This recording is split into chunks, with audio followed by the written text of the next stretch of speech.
إن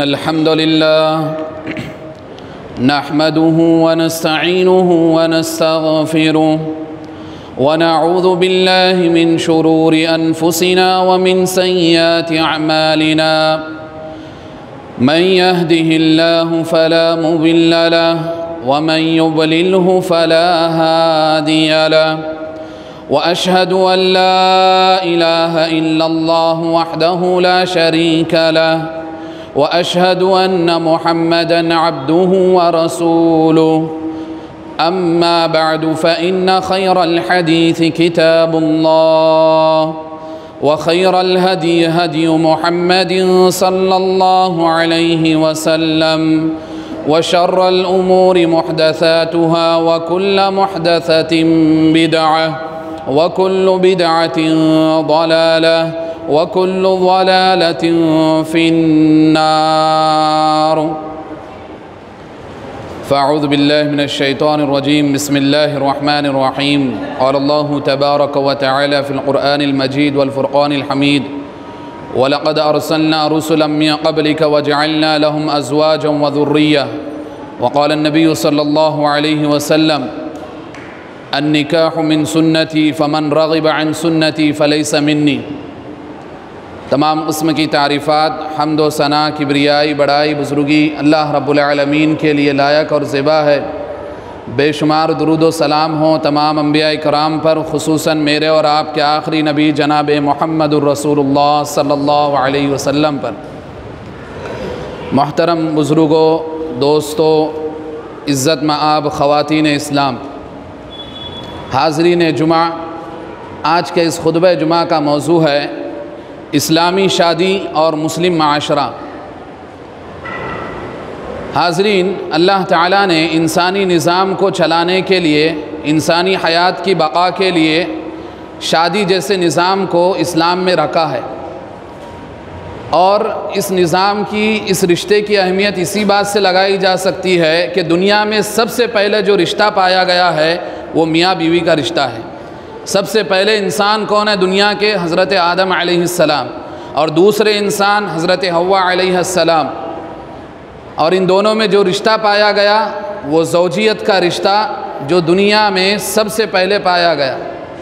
اور خود اللہ تعالیٰ نے نبی کریم صلی اللہ علیہ وسلم سے مخاطب کر کے فرمایا، اور آپ کو مخاطب کر کے پوری امت کو اللہ تعالیٰ نے خطاب دیا، وَلَقَدْ أَرْسَلْنَا رُسُلًا مِّن قَبْلِكَ وَجَعَلْنَا لَهُمْ أَزْوَاجًا وَذُرِّيَّةً، کہ ہم نے آپ سے پہلے جتنے بھی رسول بھیجے، ہم نے آپ سے پہلے جتنی بھی انبیاء کرام کا نزول فرمایا، جتنے بھی رسول آپ سے پہلے تھے، وَجَعَلْنَا لَهُمْ أَزْوَاجًا وَذُرِّيَّةً، ہم نے ان کے لیے بیویاں اور ان کی ذریت اولاد انہیں عطا کی ہے۔ تو اسلام نے شادی کا بہت اہتمام کیا ہے، اس لیے کہ یہ بہت پاک باز رشتہ ہوتا ہے، یہ انسانی بقا کے لیے بھی ضروری ہے اور انسانی حیات کے نظام کو چلانے کے لیے بھی ضروری ہے۔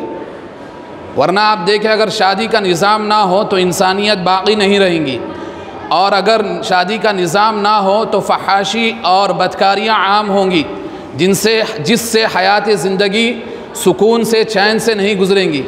اور اللہ تعالیٰ نے ایک دوسری جگہ فرمایا کہ ہم نے جو یہ شادی کا جوڑا بنایا ہے اس لیے بنایا ہے تاکہ آپس میں ایک دوسرے کو سکون پہنچائے، ایک دوسرے میں محبت اور ودت پائی جائے اور انسان خوشحالی کے ساتھ زندگی گزارے۔ جس طرح نبی کریم صلی اللہ علیہ وسلم کو اللہ تعالیٰ نے خطاب کر کے فرمایا وَلَقَدْ أَرْسَلْنَا رُسُلًا مِّن قَبْلِكَ وَجَعَلْنَا لَهُمْ أَزْوَاجًا ذُرِّيَّةً، تو اسی طرح نبی کریم صلی اللہ علیہ وسلم نے نکاح کا، شادی کا پیغام دیتے ہوئے یہ فرمایا اذا تزوج العبد فقد استکمل نصف الدین فلیتق اللہ فی النصف الباقی، کہ ایک بندہ جب شادی کرتا ہے، نکاح کرتا ہے تو وہ اپنے آدھے دین کا وہ مکمل ہو جاتا ہے، اس کا آدھا ایمان مکمل ہو جاتا ہے، آدھا دین اس کا مکمل کر دیا جاتا ہے۔ کیا مطلب ہے آدھے دین کا مکمل کرنے کا؟ کہ اللہ تعالیٰ نے اس کے آدھے دین کی ذمہ داری اپنے اوپر لے لی ہے۔ جو شادی شدہ ہوتا ہے اس کے آدھے دین کی ذمہ داری اللہ تعالیٰ نے اپنے اوپر لی ہے کہ اس کو اللہ تعالیٰ برابر نیک کاموں پر آدھے دین کے حساب سے اس کو دنیا میں چلائیں گا۔ فَلْيَتَّقِ اللَّهَ فِي النِّصْفِ الْبَاقِي، تو اسے چاہیے کہ وہ اپنے باقی آدھے دین کے لیے اللہ سے ڈرے۔ کیوں اللہ سے ڈرے؟ کیونکہ آزمائش بھی تو ہے نا دنیا میں، آزمائش بھی دنیا میں۔ اگر اللہ چاہے تو پورے دین کی ذمہ داری لے لیتے تھے، پورے ایمان کی ذمہ داری لے لیتے تھے، لیکن آزمائش بھی ہے کہ آدھے دین کو اللہ نے جب تمہارے مکمل کر دیا ہے اور اپنے اوپر اس کی ذمہ داری لی ہے، تو شادی کے بعد تمہاری جو زندگی گزرنی چاہیے، جو باقی آدھا دین ہے، فَلْيَتَّقِ اللَّهَ فِي النِّصْفِ الْبَاقِي، تو اس باقی آدھے دین کے تعلق سے اللہ سے ڈرو، یعنی اس کی حفاظت کی ذمہ داری تم لے لو۔ جس طرح آدھے دین کو، آدھے ایمان کو تمہارے اللہ نے مکمل کر دیا ہے شادی کے ذریعے، باقی آدھا دین تمہارے اپنے ہاتھوں میں ہے، تمہارے اپنے اختیار میں ہے۔ تم شادی کے بعد اپنی ازدواجی زندگی کیسے گزارتے ہو؟ کیا اللہ سے تم ٹوٹ جاتے ہو؟ کیا بیوی بچوں میں مغن ہو جاتے ہو؟ کیا دین سے دور ہو جاتے ہو؟ کیا اسلام کو چھوڑ بیٹھتے ہو؟ یا پھر مسلمان نام کے رہ جاتے ہو؟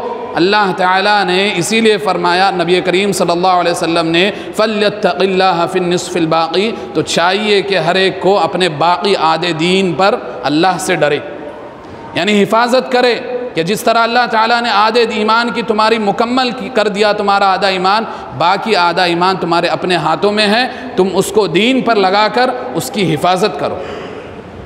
تو یہ شادی کا اہتمام قرآن و حدیث سے معلوم ہو گیا کہ کتنا بڑا پیغام ہے۔ اور میرے بھائیو، اسلام نے شادی کا طریقہ بہت آسان ہے، بہت آسان ہے، نہ کوئی خرچ ہے، نہ کوئی فضول خرچی ہے، نہ کسی طرح کا دکھاوا ہے، نہ کسی طرح کی رہنمائی ہے، اور نہ ہی کسی طرح کی نمائش پائی جاتی ہے۔ یہ تو ہمارے اپنے بنائے ہوئے رسم و رواج ہے جو شادی کے تعلق سے ہم نمائش کرتے ہیں، دکھاوا کرتے ہیں، ریاکاری کرتے ہیں، اور پتہ نہیں کتنے ایسی رسم و رواج ہے جو شادی بیاہ کے موقع پر انجام دی جاتی ہے۔ تو اسلامی شادی کیسے ہوتی ہے؟ اسلام نے شادی کا جو طریقہ بتایا ہے کہ دولہا دلہن کے لیے ایجاب و قبول ضروری ہے، کہ دولہا بھی قبول کرے اور دلہن کے لیے بھی ایجاب و قبول ضروری ہے، اور اس کے ساتھ ایک ولی رہنا ضروری ہے اور 2 گواہ۔ یہ 4 چیزیں ہیں، اس 4 چیزوں کی بنیاد پر شادی نکاح ہو جاتا ہے۔ نہ بھیڑ کو اکٹھا کرنے کی ضرورت ہے، نہ کسی کو بلانے کی ضرورت ہے، نہ کوئی آیا نہیں آیا تو ناراض ہونے کی بھی ضرورت نہیں ہے، بلکہ اللہ کے رسول صلی اللہ علیہ وسلم کے زمانے میں حضرت عبد الرحمن بن عوف رضی اللہ عنہ، جو بہت مالدار صحابی، جو ہجرت سے پہلے بھی مالدار تھے، ہجرت کرنے کے بعد بھی اللہ تعالیٰ نے ان کو ایسی مالداری دی کہ اگر مٹی کو چھوتے تو سونا ہو جاتے، تو وہ بھی بہت مالدار صحابی تھے، لیکن جب انہوں نے اپنا نکاح کیا تو اللہ کے رسول کو بھی نہیں بلایا، لیکن نبی کریم صلی اللہ علیہ وسلم ناراض نہیں ہوئے، شکوہ شکایت نہیں کی کہ تم نے مجھے میں نبی ہوتے ہوئے مجھے تم نے دعوت دی نہیں، بلکہ آپ نے کیا فرمایا؟ اولم ولو بشاتن، اے عبد الرحمن ولیمہ کرو اگرچہ ایک بکری ہی کیوں نہ ہو۔ اور خود نبی کریم صلی اللہ علیہ وسلم کا نکاح کیسے ہوا؟ حضرت ام المؤمنین صفیہ رضی اللہ عنہا کے ساتھ کیسے ہوا؟ جنگ خیبر سے لوٹ رہے ہیں، راستے میں نکاح ہو گیا، اور راستے میں نکاح ہونے کے بعد نبی کریم صلی اللہ علیہ وسلم نے صحابہ سے کہا کہ تمہارے توشوں میں کیا کیا ہے سب لے کر آؤ، تو سب صحابہ کوئی کھجور لے کر آئے، کوئی پنیر لے کر آیا، کوئی مکھن لے کر آیا، کوئی ستو لے کر آیا، کوئی خیر لے کر آیا، اور سب دسترخوان پر رکھ دیا گیا، اور نبی کریم صلی اللہ علیہ وسلم نے فرمایا یہ میرا ولیمہ ہے۔ نہ کوئی گوشت تھا، نہ روٹی، نہ چاول، نہ کسی قسم کا سالن، نہ ہی کوئی نمائش تھی۔ اگر ایسے ولیمے ہونے لگے، اور ہونا بھی چاہیے کہ آپ ولیمہ کریں اور سب کو کہے کہ سب اپنے اپنے گھروں سے ڈبے لے کر آئے، تو کوئی ولیمے میں نہیں آئے گا، دیکھنا یہ بات حقیقت ہے، لیکن نبی نے کہا اور صحابہ نے مانا اور اس پر عمل کیا، کیونکہ وہ جانتے تھے فَلْيَحْذَرِ الَّذِينَ يُخَالِفُونَ عَنْ أَمْرِهِ أَن تُصِيبَهُمْ فِتْنَةٌ أَوْ يُصِيبَهُمْ عَذَابٌ أَلِيمٌ، کہ جو سنت کی مخالفت کرے گا یا تو اسے فتنوں میں مبتلا کر دیا جائے گا یا دنیا میں ہی اس کو عذاب دیا جائے گا۔ صحابہ جانتے تھے اس بات کو، اپنی روحانیت میں اس چیز کو اتارے ہوئے تھے کہ نبی کی اطاعت سب سے پہلے درجے پر ہے۔ وَمَا آتَاكُمُ الرَّسُولُ فَخُذُوا وَمَا نَهَاكُمْ عَنْهُ فَانْتَهُوا۔ میرے بھائیوں ذرا دیکھیے یہ شادیاں کیسے ہو رہی ہے عبد الرحمن بن عوف کی اور صحابہ کی۔ آپ جتنی بھی تاریخ اٹھا کے دیکھیں گے، جہاں صحابہ کے درخشاں پہلو، تاریخی درخشاں پہلو دیکھیں تو آپ کو سبھی کی شادی اتنی آسان اور سادی ملے گی، کوئی نمائش نہیں، کوئی فضول خرچی نہیں، یہ اسلامی شادی ہوتی ہے۔ لیکن آج مسلم معاشرہ کیا ہے؟ مسلم معاشرہ اپنی منمانی کر رہا ہے، وہ نام کے لیے صرف مسلمان رہ گئے ہیں، لیکن ان کی شادی اور کفار کی شادی میں صرف فرق ہے تو نکاح، خطبہ نکاح کا ہے، ورنہ وہاں بھی ڈھول تاشے بجتے ہیں، یہاں بھی ڈھول تاشے بجتے ہیں، وہاں بھی ناچ گانے ہوتے ہیں، یہاں بھی ناچ گانے ہوتے ہیں، وہاں بھی مہندی ہلدی اور کئی قسم کے رسم و رواج پائے جاتے ہیں۔ مسلمانوں میں بھی شادی کے ٹائم پر مہندی ہلدی اور کسی قسم کے رسم و رواج پائے جاتے ہیں، جس میں کوئی فرق نہیں ہوتا ہے کفار کی اور ایک مسلم کی شادی میں آج کے دور میں۔ یہ بات حقیقت ہے، ہم کو ماننا چاہیے، اور جو اس کو تسلیم کرے گا، جو اس کو اقرار کرے گا، دل سے اعتراف کرے گا، تو یقیناً وہ اسلامی شادی کے مطابق اپنی شادی کرے گا، اپنے بچوں کی، اپنی بچیوں کی شادی اسلامی طریقے پر کرے گا۔ ورنہ جو ہر درم رہے گا، جس کے پاس بہانے ہوں گے، جس کے پاس ہیلے ہوں گے، جو اپنی منمانی کرے گا، جو اپنی چالاکیاں چلیں گا، وہ انسانوں کو تو دھوکہ دے سکتا ہے لیکن رب کو کبھی نہیں دھوکہ دے سکتا۔ اور کر رب جب پوچھیں گا ان المبذرین کانوا اخوان الشیاطین، میں نے اپنے فرمان میں، اپنے کلام میں فرما دیا تھا کہ بے شک فضول خرچی کرنے والے شیطان کے بھائی ہے، تو تو بتا کس لیے فضول خرچی کیا، اور تو شیطان کا بھائی بن کر میرے سامنے پیش آیا ہے، تو میرے سامنے ٹھہرنے کے لائق بھی نہیں ہے کہ میں تیری طرف اپنی نگاہ کرم کروں۔ ہم نے ہلکے میں لے لیا، کیوں؟ ہمارے اندر رسم و رواج آئے دوسرے مذاہب سے، ہم نے دوسروں کو آئیڈیل بنایا، غیر مذہبوں کو آئیڈیل بنایا، ان کی رسم و رواج ہمارے اندر عروج پر پانے لگی، ان کے طریقے ہمارے اندر عروج کے ساتھ پائے جانے گئے، ان کے رسم و رواج اور ان کے طریقے آج مسلم معاشرے میں بہت ہی بڑے عروج پر پائے جاتے ہیں، جبکہ نبی کریم صلی اللہ علیہ وسلم نے، صحابہ نے اور آپ کے ماننے والے بات کے تابعین نے جو طریقہ دیکھے گئے تھے وہ کیا تھا؟ اسلامی شادی آسان ہو۔ اور خود نبی کریم صلی اللہ علیہ وسلم نے فرمایا تھا ان اعظم النکاح برکۃ ایسرہ مؤنۃ، کہ سب سے زیادہ برکت والا نکاح وہ ہے جو سب سے زیادہ آسانی سے کیا جائے۔ ان اعظم النکاح برکۃ ایسرہ مؤنۃ، کہ سب سے زیادہ برکت والا نکاح وہ ہے جو سب سے زیادہ آسانی کے ساتھ کیا جائے۔ ورنہ آج دیکھے جو ہمارے شادیوں کے بعد نہ میاں بیوی میں الفت ہوتی ہے، نہ محبت ہوتی ہے، چند دن گزرتے ہیں کہ جھگڑے ہوتے ہیں، کیوں؟ کیونکہ تمہاری شادی کے وقت ہی تم نے جو فضول خرچیاں کی ہوتی ہے، تم نے جو رسم و رواج پائے جاتے ہیں، اس کی وجہ سے تمہارے نکاح میں برکت اٹھ گئی، اور وہ برکت جو تھی تمہاری نسلوں تک چلنے والی تھی، تم اس برکت سے محروم ہو گئے۔ آج تمہاری ازدواجی زندگی صحیح طور پر نہیں چل رہی ہے، کبھی جھگڑے ہے، کبھی ذہنی ٹینشن ہے۔ یہ کیوں ہے میرے بھائیو؟ آج دیکھیے کہ ہمارا نکاح کیسے ہوئے یا نکاح کیسے ہو رہے ہیں، جہاں یہ فضول خرچیاں ہو رہی ہیں، جہاں وقت کا برباد، پیسوں کی بربادی، اناج کی بربادی، نعمتوں کی بربادی ہو رہی ہے، وہیں سے اللہ تعالیٰ نے اپنی برکتوں کو اٹھانا شروع کر دیا۔ انسان پاس بہت ساری نعمتیں ہیں، لیکن مومن کے پاس تھوڑی نعمتیں بھی ہوتی ہے تو برکت ہوتی ہے۔ آج مسلمانوں پاس ایسا نہیں کہ مالدار نہیں، بہت مالدار ہے لیکن برکت نہیں ہے۔ مالدار بہت ہے، ان کے شادیاں دیکھیے، کئی قسم کے کھانے ہوتے ہیں، لیکن برکت اللہ تعالیٰ نے چھین لی مسلمانوں تم سے۔ مسلمانوں تم سے اللہ تعالیٰ نے برکت کو اس لیے چھین لیا کہ تم اللہ تعالیٰ کے طریقے کو چھوڑ دیے، نبی کے طریقے کو چھوڑ دیے، کہ نبی نے اتنا آسان طریقہ بتایا تھا کہ تم شادی اتنے آسان سے کر سکتے تھے اور اپنی عصمت کی حفاظت کر سکتے تھے۔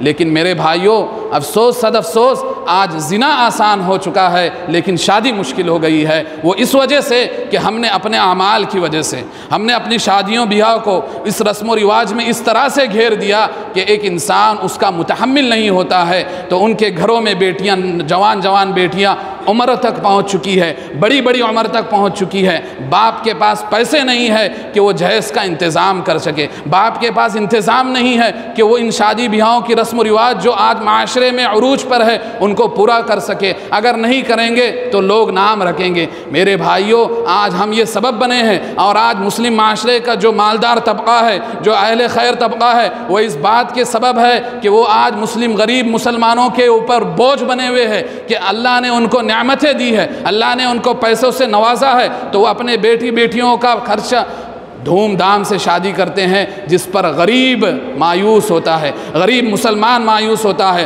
اور یاد رکھو، ذرا سوچنا اس کو، دل کی آنکھوں سے، دل سے سوچنا اس بات کو، اس شعور کو پیدا کرنا۔ کل قیامت کا دن ہوگا، کل قیامت کا دن ہوگا، ایک غریب مسلمان بھی آئے گا جس کی بیٹی شادی سے محروم ہو کر گھر میں بیٹھی ہوں گی، اور اللہ پوچھے گا تیری بیٹی کی تو نے شادی نہیں کی، تو وہ کل قیامت کے دن ان مالدار مسلمانوں کا گریبان اللہ کے سامنے پکڑے گا، اللہ تعالیٰ یہ تیرے مالدار بندے تھے جنہوں نے رسم و رواج کو اتنا عروج دیا، جنہوں نے اپنے بچوں کی شادی کو اتنے دھوم دھام سے بنایا کہ میں مجبور ہو چکا تھا کہ میں اپنی بیٹی کی شادی کیسے کروں، اس لیے میں اپنی بیٹی کی شادی نہیں کر سکا۔ اور اللہ کل پوچھیں گا تم سے مالداروں کہ تم نے غریبوں کا حق مارا، غریبوں پر تم نے ظلم کی۔ آپ کہتے ہو کہ اللہ تعالیٰ نے ہم کو نعمتی دی ہے، اللہ تعالیٰ نے استطاعت دی ہے، تو ہم کیوں نہ دھوم دھام سے شادی کریں؟ میرے بھائیوں، حضرت علی اور حضرت فاطمہ کا بھی نکاح ہوا تھا۔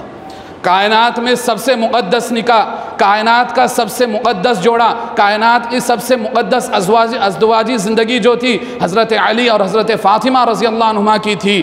کیسے نکاح ہوا؟ کیسے نکاح ہوا؟ اور جس نکاح کو اللہ تعالیٰ نے امت کے لیے آئیڈیل بنایا، اپنی بیٹی کا نکاح حضرت علی سے کیا، اور خود حضرت علی اللہ کے رسول کے پاس پلے بڑے تھے۔ کیوں؟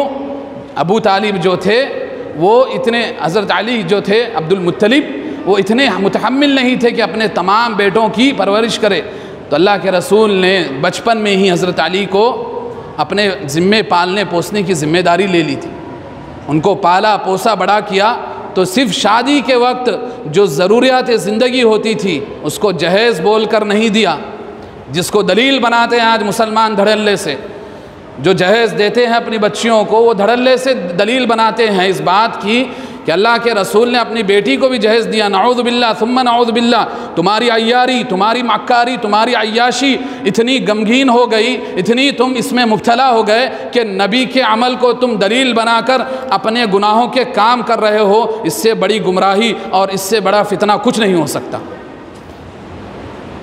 ایک مشکیزہ تھا پانی کا، 2-3 مٹی کے گھڑے تھے اور ایک یمنی چادر تھی، یہ اللہ کے رسول نے حضرت علی کو دیا تھا، اس لیے کیونکہ حضرت علی کا کوئی تھا ہی نہیں، حضرت علی رضی اللہ عنہ کا کوئی تھا ہی نہیں، کیونکہ اللہ کے رسول کے پاس ہی وہ پلے بڑے تھے، تو ان کے ایک طرح سے حضرت علی کے ولی بھی اللہ کے رسول تھے، اور حضرت فاطمہ رضی اللہ عنہ کے ولی بھی اللہ کے رسول تھے باپ ہونے کی حیثیت سے۔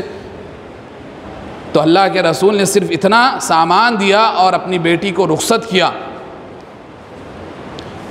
اور پھر حضرت علی نے رخصتی کے وقت ایک گھر کرائے پر لیا تھا۔ اور میرے بھائیوں، جو یہ کہتے ہیں کہ اللہ نے ہم کو استطاعت دی، ہم دیتے ہیں، ہم تو فضول خرچی نہیں کر رہے، اللہ نے ہم کو دیا ہے، تم کو مال دینا ہے، تم اللہ کے رسول سے بڑھ کر مستطیع نہیں ہوئے، اللہ کے رسول سے بڑھ کے مالدار نہیں ہوئے، جس کو رب نے حکم دیا تھا، اے نبی اگر تو کہہ دے تیرے تھوک کو ہم سونا بنا دے، اے نبی اگر تو کہہ دے اس احد پہاڑ کو سونے کا بنا دے، اور اگر اللہ کے رسول چاہتے تم سے زیادہ بڑے مالدار تھے، اس احد پہاڑ کو سونا بنا کر حضرت علی کو اپنے داماد کو دہیز میں دے سکتے تھے نا۔ کیا تم ان سے بڑے مالدار ہو گئے؟ جس کو اللہ تعالیٰ نے دنیاوی طور پر بھی مالدار بنایا تھا، لیکن نبی کریم صلی اللہ علیہ وسلم نے وہ دنیاوی مالداری کو نہیں چاہا بلکہ آخرت کو چاہا۔ اللہ کے رسول نے اس طرح سادگی سے اپنی بیٹی کا نکاح کیا۔ اور اگر آپ اس کو دلیل مانتے ہی ہے جہیز کی، تو آئیے حضرت عثمان رضی اللہ عنہ کی طرف دیکھیے۔ حضرت عثمان رضی اللہ عنہ کو اللہ کے رسول نے 2 بیٹیاں دی۔ پہلی بیٹی بھی دی تو نہ کوئی سامان دیا، دوسری بیٹی بھی دی تو کوئی سامان نہیں دیا۔ کیوں؟ حضرت عثمان رضی اللہ عنہ مالدار تھے، غنی تھے، وہ اس بات کی استطاعت رکھتے تھے کہ وہ اپنے دم پر اپنے آپ پر اپنے پیروں پر ازدواجی زندگی گزار سکتے تھے۔ اگر حضرت فاطمہ رضی اللہ عنہ کو جو سامان دیا وہ اگر جہیز ہوتا تو اللہ کے رسول کیا اپنی دونوں بیٹیوں کے ساتھ ناانصافی کرتے؟ اللہ اکبر، ایسا تو ہرگز نہیں ہو سکتا، ایک نبی سے ناانصافی ہرگز نہیں ہو سکتی۔ تو پتہ یہ چلا کہ حضرت علی رضی اللہ عنہ ان کے پاس پلے بڑے تھے، اور سامان زندگی کیا تھا میرے بھائیوں؟ ایک مشکیزہ جو پانی پینے کا ہوتا ہے، اور 2-3 مٹی کے گھڑے اور ایک یمنی چادر، اتنا ہی تھا۔ آج ہمارے جیسا نہیں کہ ہم الماری بھی مانگ رہے ہیں، چارپائی بھی مانگ رہے ہیں، فریج بھی مانگ رہے ہیں، اے سی بھی مانگ رہے ہیں، کولر بھی مانگ رہے ہیں، ہنڈا بھی مانگ رہے ہیں، گاڑی بھی مانگ رہے ہیں، اور پھر بزنس سیٹ کرنے کے معاملات بھی ہوتے ہیں، اور پھر شادی ہونے کے بعد تک ہمارا مانگنا بھکاری پن چالو رہتا ہے۔ ہمارا بھکاری پن چالو رہتا ہے شادی کے بعد، جب بچے کی ڈیلیوری ہوتی ہے تب وہ خرچہ بھی میکے والے اٹھائے۔ تو اللہ کو یہ پسند نہیں کہ ایسا بے غیرت اور دیوس آدمی اپنے آپ کو مسلمان کہے۔ کیوں؟ اس سے اسلام کا کھلواڑ ہوتا ہے۔ اسلام نے آپ کو رجل بنایا ہے۔ اگر آپ آدمی ہونے کے ساتھ آدمی ہوں گے، لیکن عربی نحویت سے جس کو رجل کہا جاتا ہے وہ رجل نہیں ہے آپ۔ کیوں؟ رجل کے اندر جو معنی پایا جاتا ہے وہ خوددار ہوتا ہے، غیرت مند ہوتا ہے، اپنے دم پر کھڑا ہوتا ہے، اور اپنی استطاعت کے مطابق اپنے گھر والوں کو، اپنے بیوی بچوں کو پالتا ہے، یہ رجل ہوتا ہے۔ آپ آدمی ہو سکتے ہیں مذکر ہونے کے اعتبار سے، لیکن رجل نہیں ہے۔ جو جہیز لیتے ہیں وہ آپ آدمی ہو سکتے ہیں لیکن رجل نہیں ہو سکتے۔ میرے بھائیوں، نکاح کو آسان کرو، شادیوں کو آسان کرو۔ آپ کو کیا پتہ ہے، آپ کو کیا پتہ ہے کتنے گھروں میں نوجوان بیٹیاں بیٹھی ہوئی ہیں، نوجوان بچیاں بیٹھی ہوئی ہیں، آج یہ رسم و رواجوں کی وجہ سے، آج اسی رسم و رواجوں کی وجہ سے وہ شادی کرنے سے محروم ہے، وہ شادی نہیں کر پا رہی ہے۔ کیوں؟ کیونکہ مسلمانوں، غیر مذہب سے مسلمانوں نے جو رسم و رواج پائے اپنی شادیوں میں اس کو عروج پر دیا، اس کو عروج پر لے کر گئے، اور وہ رسم و رواج شادی کا حصہ بن گئے۔ جیسے ہم کو سنت پر عمل کرنا تھا، آج مسلمان ان رسم و رواجوں پر عمل کر رہے ہیں اور اس کو اپنے لیے لازم کر دی۔ تو آج رسوائیاں ہیں، ذلتیں ہیں، اللہ کی مار ہے، اللہ کی پھٹکار ہے، کیوں نہ ہو؟ فَلْيَحْذَرِ الَّذِينَ يُخَالِفُونَ عَنْ أَمْرِي أَن تُصِيبَهُمْ فِتْنَةٌ۔ جب اللہ کے راستے کو چھوڑ دیں گے، نبی کی سنت کو چھوڑ دیں گے، تو اللہ تعالیٰ نے تو وہ آگاہی کیا ہے۔ ڈرنا چاہیے جو نبی کی سنت کو چھوڑتے ہیں، کس بات سے؟ کہ کہیں ان کو اللہ کی طرف سے کوئی عذاب نہ آئے، یا اللہ تعالیٰ ان کو کسی فتنے میں مبتلا نہ کر دے۔ اور میرے بھائیوں،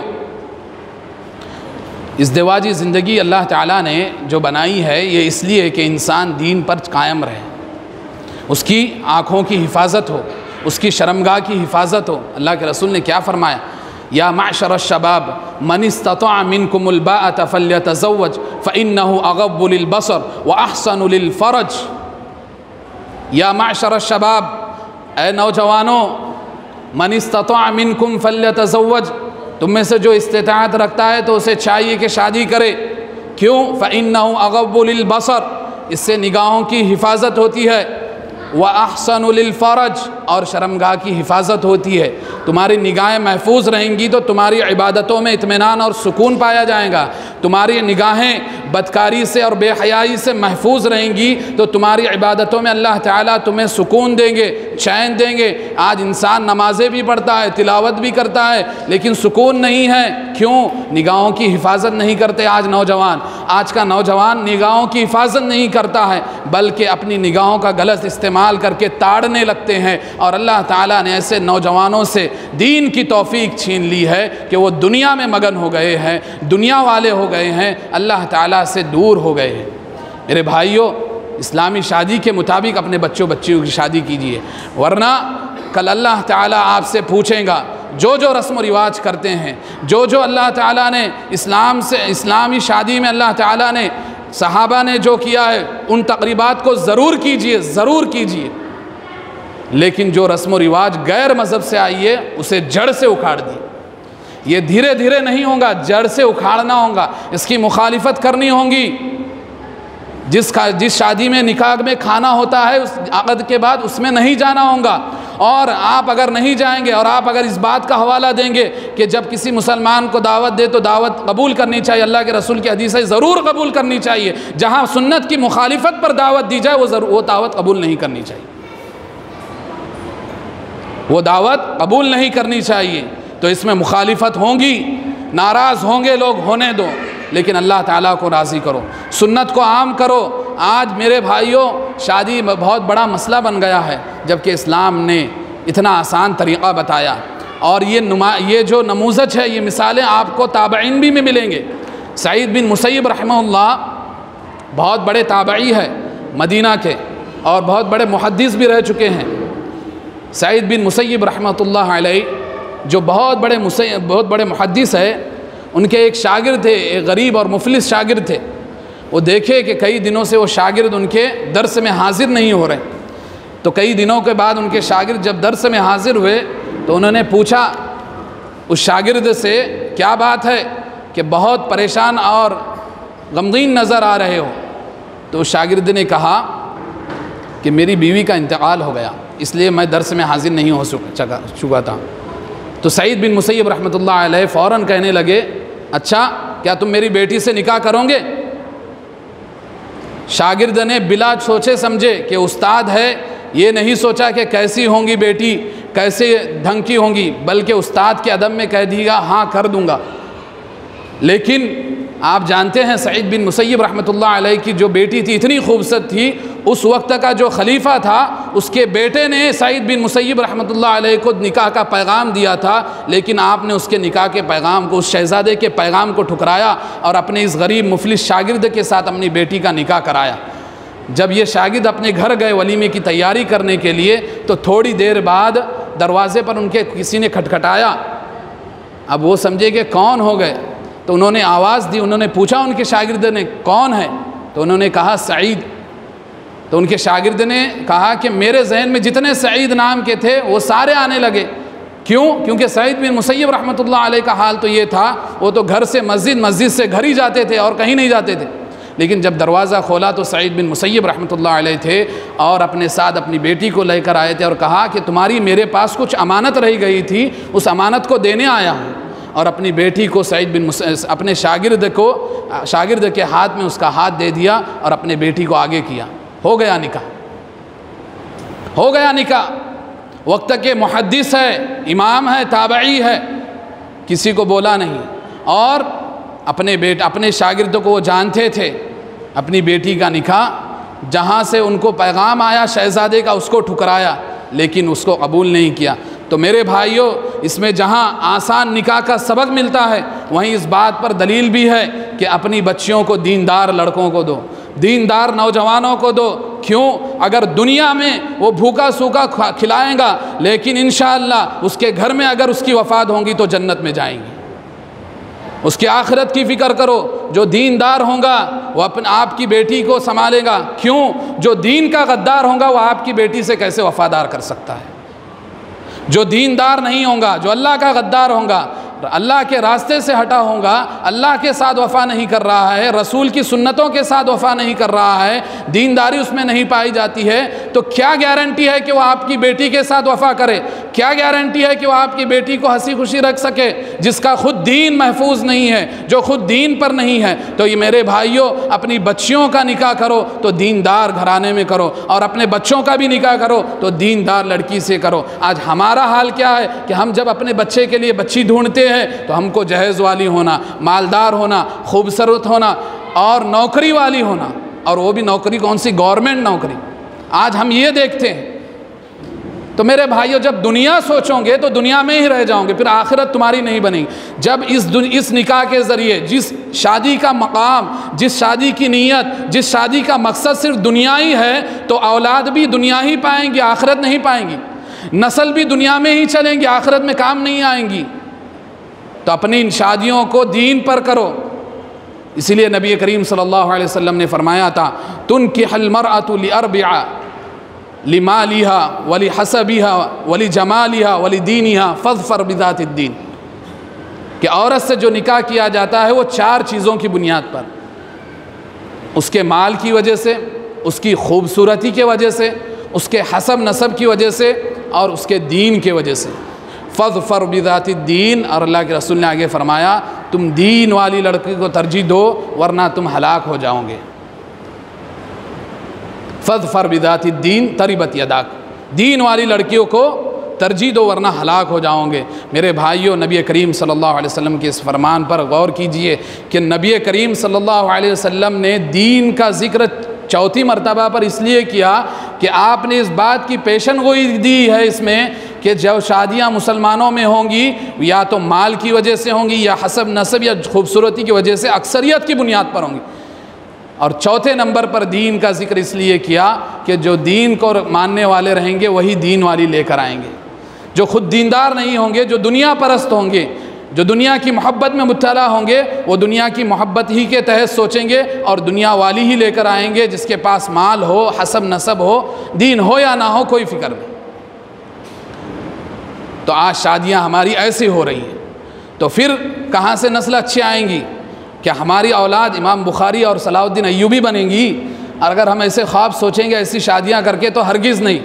ہم خواب غفلت میں سو رہے ہیں، ہم خواب غفلت میں سو رہے ہیں، اور اس سے ہم کو بیدار ہونا ہے اور ایک مہم چلانا ہے کہ شادی نکاح مسجد میں ہو، نکاح مسجد میں ہو، نکاح کے بعد کوئی عقد کا کھانا نہیں، کوئی عقد کا کھانا نہیں۔ آپ کہیں گے ارے مولانا کریں گے تو کیا ہوگا، چلتا نا، حرام تو نہیں ہے نا؟ حرام نہیں ہے، لیکن آج آپ کے اعمال نے، آپ کی رسم و رواجوں نے، آپ کی ظلم ذاتیتیوں نے غریب مسلمانوں کے لیے اس کو بوجھ بنا دیا، جو آج اس بوجھ کے تلے پس رہے ہیں، اس بوجھ کے تلے دبے جا رہے ہیں، جس کی بنیاد پر یہ سختی سے منع کرنا پڑتا ہے کہ اللہ نے استطاعت دی ہے، پیسہ خرچہ کرنا ہے، اللہ نے مال دیا ہے، تو اپنے ان غریب مسلمان محلوں میں جاؤ جو دوا لینے کے لیے محتاج ہے لیکن پیسے نہیں ہے، جو سیزن کے پھل میں سیزن والا پھل نہیں کھا سکتے، ان کی مدد کرو۔ پیسہ اگر لٹانا ہے تو یہاں لٹاؤ، پیسہ دینا ہے تو ان اللہ والوں کو دو جو اللہ کے لیے، اس کی دین کی بلندی کے لیے سرگرم ہیں، اس کے دین میں لگے ہوئے ہیں، لیکن ان کے پھٹے کپڑے ہیں، نیچے بیٹھ کر پڑھ رہے ہیں۔ کیوں؟ محض دین کو بچائے ہوئے ہیں۔ تمہارے لیے دین کو بچائے ہوئے اپنے گھروں سے دور ہے، تو پیسہ دینا ہے، اللہ تعالیٰ نے دولت دی ہے تو ان کو لٹاؤ۔ اپنے محلے میں دیکھو کتنے ایسے غریب ہیں، کوئی مذہب کی تفریق مت کرو، ہندو ہو یا مسلم ہو، انسانیت کو سب سے اعلیٰ درجہ دو۔ اللہ نے پیسہ دیا ہے تو فضول خرچی کیوں کر رہے ہو؟ جو محلے میں ہے دیکھیے بیمار ہے لیکن دوائی نہیں کرا سکتے، ان کی دوائی کرا دو۔ اللہ تعالیٰ نے اتنا تم کو پیسے کا دم دیا ہے تو یہاں خرچ کرو۔ غریب مسلمان ہیں جو غیرت مندی کی وجہ سے ہاتھ نہیں پھیلا سکتے، ان کی مدد کرو چھپے طور پر، ایسے لوگوں کو ڈھونڈو اور ان کی مدد کرو۔ یہ تمہارا پیسہ تمہارے لیے کل قیامت کے لیے نجات کا ذریعہ بنے گا، ورنہ یہی پیسہ جس کو تم فضول خرچی میں خرچ کر رہے ہو، رسم و رواج میں خرچ کر رہے ہو، یہ تمہارے لیے وبا بن جائے گا، بربادی بن جائے گا۔ اور میرے بھائیوں، رسم و رواج میں سب سے بڑا کردار جو ہوتا ہے ہماری عورتوں کا ہوتا ہے۔ ہماری عورتیں ہمارے کنٹرول میں نہیں، جبکہ اللہ نے فرمایا الرجال قوامون علی النساء، اللہ تعالیٰ نے قوام بنایا، حاکم بنایا عورتوں پر، لیکن ہم کیا ہے، جورو کے غلام بنے ہوئے ہیں۔ ہم اپنے عورتوں پر اپنا کنٹرول نہیں کر سکتے تو ہم کائے کے مرد ہیں؟ ہم کس معنی میں رجل ہو سکتے ہیں؟ آج رسم و رواج کی جو عروج پائی گئی ہے، اور خاص طور پر جو گھر کی بوڑھی عورتیں ہوتی ہے، وہ تو یہ اس دور پر دیکھتی ہے کہ یہ رسم ادا ہو رہی ہے کہ نہیں، یہ رواج ادا ہو رہا ہی نہیں کہ نہیں، اور سارے رسم و رواج ادا کیے جاتے ہیں۔ میرے بھائیوں، ان کی مخالفت کرو اور نکاح کو آسان کرو، اور ضروری نہیں کہ نکاح جس دن ہو گیا دوسرے دن آپ ولیمہ کرو، آپ نکاح کے دن ہی ولیمہ کر سکتے ہیں۔ کتنے ایسی مثالیں ہیں۔ ابھی ہمارے کل ایک دوست کا مجھے شولہ پور سے رکا آیا کہ ان کی پرسوں شادی 28 تاریخ کو، کیسی ہے؟ 7:15 بجے ان کا نکاح ہے، اور بعد از خطبہ نکاح ولیمے کی دعوت ہے۔ ایسا کر سکتے ہیں، کیوں؟ اس میں مسئلہ کیا ہے کچھ لوگوں کو پتہ نہیں، کہ کچھ لوگ سمجھتے ہیں کہ مباشرت ہونا ضروری ہے، جبکہ ایسا کچھ بھی نہیں ہے۔ اللہ تعالیٰ نے، اللہ کے رسول نے جو خلوت بتائی ہے، وہ خلوت یہ ہے کہ 5 منٹ کے لیے نکاح کے بعد میاں بیوی مل گئے تو خلوت ثابت ہو گئی، اور نکاح کے بعد ولیمہ کر سکتے ہیں۔ تو اگر آپ کو عقد کے کھانے کی مخالفت کرنا ہے تو اپنے بچیوں کی شادی ایسے کرو کہ آپ عصر بعد نکاح کرائیے اور مغرب بعد ولیمہ کرائیے۔ کوئی آپ کو ٹوک نہیں سکتا، آپ اسلامی طریقے پر چل رہے ہیں۔ گھر والے ناراض ہوتے ہیں، ہونے دو، رشتہ دار ناراض ہوتے ہیں، ہونے دو، لیکن آپ جو انقلاب کے لیے آگے بڑھیں گے، اللہ تعالیٰ کے ہاں آپ کا درجہ لکھا جائے گا کہ آپ نے ایک سوئی ہوئی جو مری ہوئی سنت تھی، آپ نے اس کو زندہ کیا، جس کا درجہ بہت ہی بلند ہوتا ہے اللہ کے نظر میں۔ تو میرے بھائیوں، ان رسم و رواج کو ختم کرو اللہ کے واسطے، نکاح کو آسان کرو، ورنہ اگر ہم ایسے ہی یہاں سے سن کر اٹھ جائیں گے، آج جتنے یہاں بیٹھے ہیں ماں بہنیں اور مرد حضرات، میں سب سے ایک عہد لوں گا اس بات کا کہ آج جو باتیں کی گئی ہے اس پر آپ عمل کریں گے انشاءاللہ، آپ اس پر عمل کیجئے، ایک انقلاب پیدا کیجئے آپ اس ناندیڑ سے، کہ لوگ دیکھیں اور عوام دیکھے اور لوگوں کو یہ سبق جائے کہ اللہ تعالیٰ نے نکاح کو آسان بنایا ہے اور اسی نکاح کے آسان طریقے پر ہم عمل کر رہے ہیں۔ اللہ تعالیٰ سے دعا ہے کہ جو کچھ باتیں کی گئی اسے مجھے سب سے پہلے اور ہم سب کو اس پر عمل کرنے کی توفیق عطا فرمائے۔ اللہ تعالیٰ ہمیں اپنی شادیاں اسلامی طور طریقے کے مطابق کرنے کی توفیق عطا فرمائے۔ اللہ ہمارے صغیرہ گناہوں کبیرہ گناہوں کو معاف فرمائے۔ جب تک اس دنیا میں زندہ رکھیے، دین اسلام پر زندہ رکھیے، جب اب ہمارا خاتمہ ہو تو خاتمہ بالخیر فرمائیے۔ اللہ تعالیٰ سے دعا ہے کہ اللہ تعالیٰ جو کچھ باتیں کی گئی ہے اسے مجھے سب سے پہلے اور ہم سب کو اس پر عمل کرنے کی توفیق عطا فرمائے۔ آمین۔ وآخر دعوانا ان الحمد للہ رب العالمین وصلی اللہ علی النبی۔